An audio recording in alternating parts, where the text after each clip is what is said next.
हमारे पास देखो cation smaller है,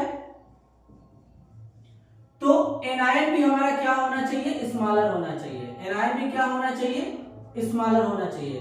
तो इस केस में इनके बीच में जो फोर्स रहेगा वो कौन सा फोर्स रहेगा, स्ट्रॉन्ग फोर्स रहेगा। तो इनको ब्रेक करने के लिए अमाउंट ऑफ एनर्जी, यानी इनको तोड़ने के लिए एनर्जी ज्यादा देना पड़ेगा। तो उस केस में ये थर्मली ज्यादा स्टेबल होंगे।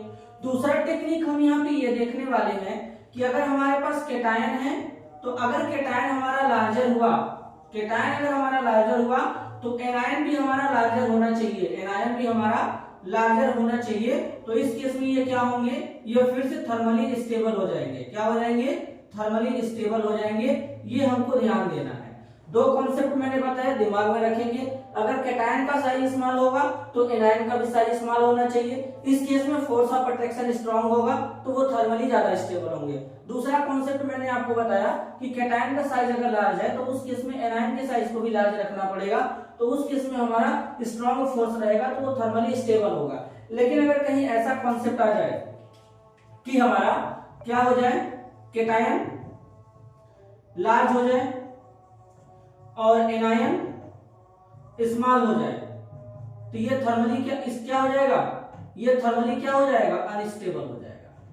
और अगर आपका कहीं ऐसा आ जाए केटायन हमारा लार्ज हो जाए तो स्मॉल हो जाए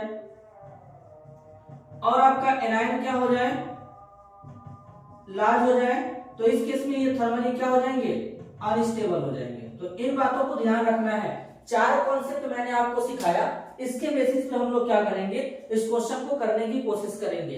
पहला वाला कॉन्सेप्ट, केटायन का साइज स्मॉल रखेंगे, एनायन का साइज स्मॉल रखेंगे, स्ट्रॉन्ग फोर्स रहेगा, थर्मली स्टेबल होगा। दूसरा कॉन्सेप्ट, केटायन का साइज लार्ज रहेगा तो एनायन का भी साइज लार्ज रहा तो उस केस में भी हमारा क्या होगा, थर्मली स्टेबल होगा। अगर केटायन लार्ज है तो एनायन अगर स्मॉल हुआ तो वो थर्मली अनस्टेबल होगा। केटायन स्मॉल है, एनायन अगर लार्ज होगा तो वो भी थर्मली अनस्टेबल होगा। ये चार कॉन्सेप्ट हम याद रखेंगे, उसके बेसिस पे हम लोग दुनिया का कोई का भी क्वेश्चन कर सकते हैं।